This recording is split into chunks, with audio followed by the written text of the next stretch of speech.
లోకేష్ కి కొవ్వు తగ్గింది అనుకున్నా, అంటే ఒళ్ళు తగ్గించుకున్నాడు కదా, కొవ్వు తగ్గించుకున్నాడు అనుకున్నా. వాడికి మెద మొత్తం చిప్పే దుబ్బింది, చిప్పు మొత్తం దుబ్బింది. వాడికి బుద్ధి తక్కువ వల్ల ఏందిరా, ఏమి రాజకీయాలు చేయటం.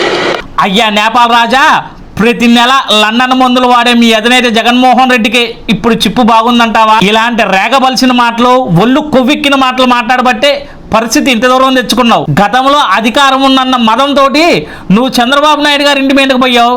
ఇవాళ అదే నీకు శాపమై టీడీపీ కార్యకర్తలు నీ ఇంటి మీదకి రావాల్సి వచ్చింది. మనం చేసిన పాపాలు తిరిగి మనకే శాపాలు అయి తగలటం అంటే ఇదేనేమో. మీరు అధికారంలో ఉన్నప్పుడు చేసిన కల్తీ లిక్కర్ స్కామ్ వల్ల వేలాది మంది అమాయకులు ప్రాణాలు కోల్పోయారు, హాస్పిటల్కి పరిమితమయ్యారు. ఇవాళ వాళ్ళ ఉసురు మీకు తగిలే పరిస్థితి ఇంత దూరం వచ్చింది. మీకు, మీ అధినేత జగన్మోహన్ రెడ్డికి, మీ వైసీపీ పార్టీకి ఈ జన్మకి సిగ్గు రాదు, శరం రాదు, మంచితనం రాదు, మానవత్వం రాదు, సంస్కారం రాదు, పెద్దల్ని నమస్కరించడం రాదు, హుందాతనం రాదు. ఇక భవిష్యత్తులో మీ పార్టీ అధికారంలో కూడా రాదు.